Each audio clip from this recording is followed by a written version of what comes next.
Druskininkai šiais metais ypatingą dėmesį skiria kurorte augusiam garsiajam šalies menininkui atminti.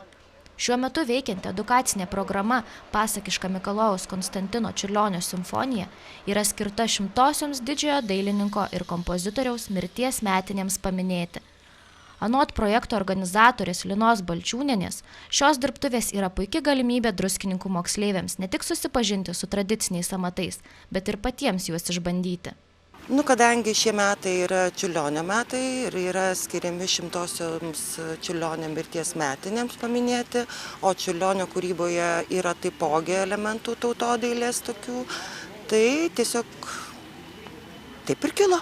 Kiek laiko dar truks šis projektas ir kokio galutinio tikslo jūs laukiate ar tikitės? Projektas vyks iki rugsėjo 17 dienos ir jį vainikuos Vaikų dailės galerijoje atidaryta sukurtų darbų paroda. Improvizuotų dirbtuvių metu dalyviai gali pramokti kalvystės, tapybos, audimo ir medžio drožybos amatų. Anot druskininkų tautodailininkų, moksleiviai aktyviai dalyvauja programoje, o kai kurie iš jų taip susidomėjo tradiciniais amatais, kad norėtų ir toliau jų mokytis. Tai kaip iš aprangos matyt priekalas ant pilvo, aš esu kalvystės meistras, kuris moko vaikus nuo pačių paprasčiausių dalykų, nuo saugumo technikos, kaip elgtis su metalu, kaip metalas linksta, kaip jisai kaista, kaip iš jo galima formuoti įvairias detalės. Tai, žodžiu, labai jaunimas susidomėjęs, nori, kad šitas projektas tęstųsi, tai be galo, aišku, jisai turi pabaigą, todėl labai skubam ir įtemptai dirbam.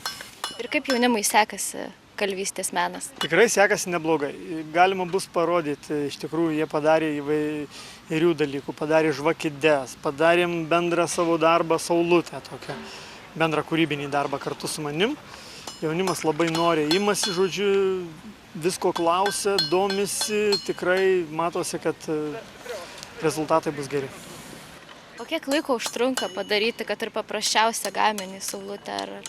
Saulutė truputėlį ilgiau, bet mes darom lapelius, darom tokias žvakides ornamentinės, kada yra forma neįpareigojanti, jinai nesimetrinė, nieko, tada greitai susilanksto metalas, jisai kai karštas labai paklusnus ir tada truputėlį greičiau.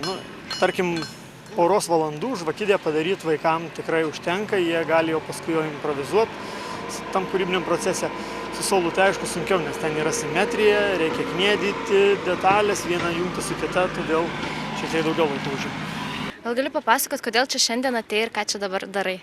Mes su draugiu norėjom išmokti austi, kad, tiesiog, kad daugiau ką nors išmoktumėm. Ir taip, manau, kad tai yra smagu. O manai, kad toliau irgi tai bandysi daryti? Tai jo, manau. O kiek laiko užtrunka išausti tokią juostą?